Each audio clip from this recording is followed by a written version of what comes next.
Over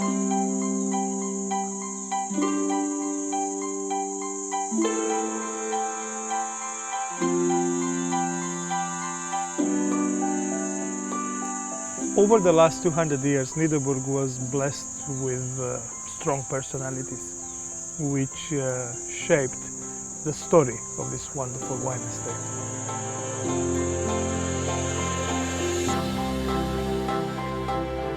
Nederburg's story begins in 1791, when the anchorman, aka Philippus Wolfart, who was keen to set down roots, paid 5,600 guilders for untamed land close to Paarl.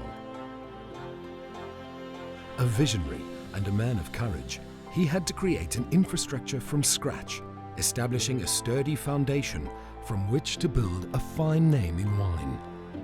So he immediately prepared the soil and planted vines and other crops. He also wanted his family to have the best he could give them, and he built an elegant, beautifully proportioned manor house. Completed in 1800, it remains an icon of Cape Wineland's gracious hospitality more than 2 centuries later.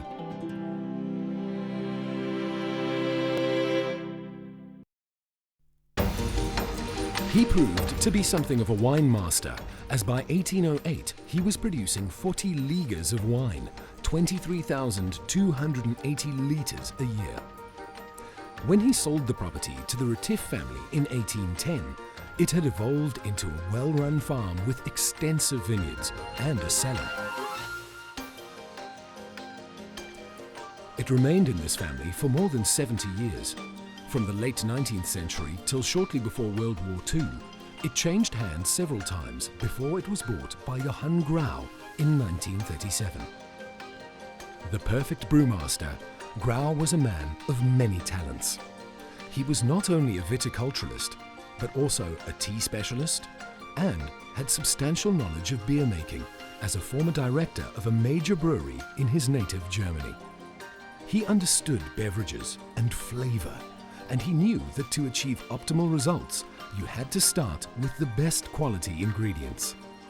He kept very careful records of the performance of his vines, noting the impact of location and of specific clones, and was able to match grape cultivars and particular clones with ideal planting sites. He even established a vine nursery. His efforts translated into outstanding results at the annual Cape Wine Show and on shows abroad. His son, Arnold, was groomed to succeed him and was trained in winemaking in Switzerland and Germany. The young airhawk who loved speed, action and adventure was also a great winemaker, and like his father, brought many prizes to Nederburg. But his career was short-lived.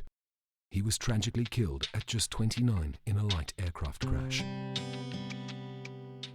The death of his beloved only child nearly destroyed Grau Sr., but he knew that to give up everything he had created for his son to inherit would be a betrayal of his memory.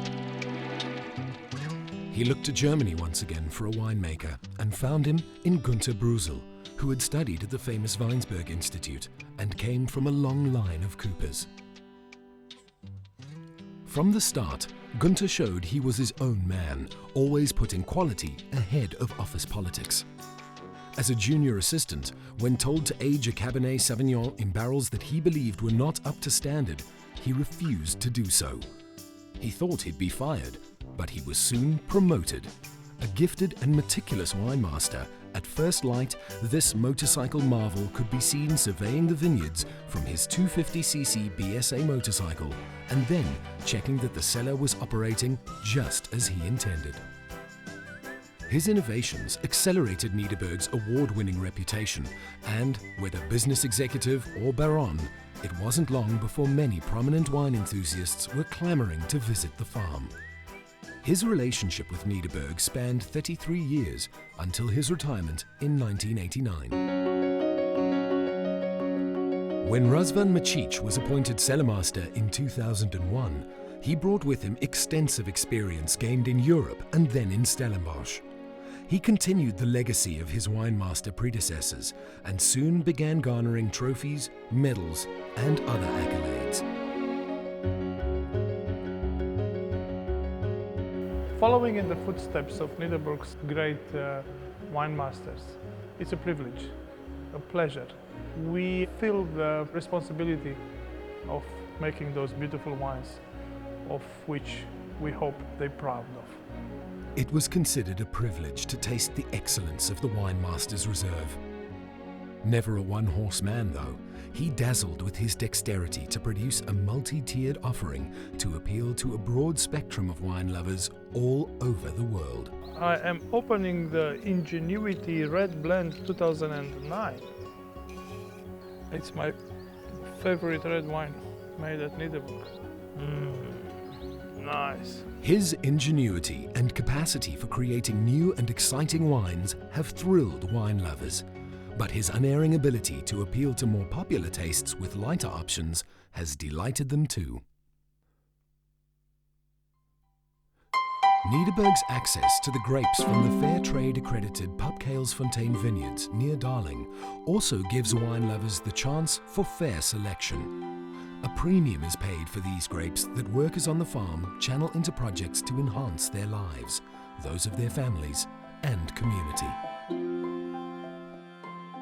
Looking back on over 2 centuries of winemaking, there's a golden thread that runs through Nederburg. It's called precision, and it's matched with heart. Well, I can tell you from my heart that it's great to be here and to make the Nederburg wines. I find it a great joy, a privilege. We want our wines to be both technically accomplished and an absolute pleasure to drink. How we achieve this is by maintaining a very sophisticated infrastructure and committing ourselves totally to what we do. We have our own dedicated plant nursery where we propagate superior plant material for our own farms and our wide network of suppliers.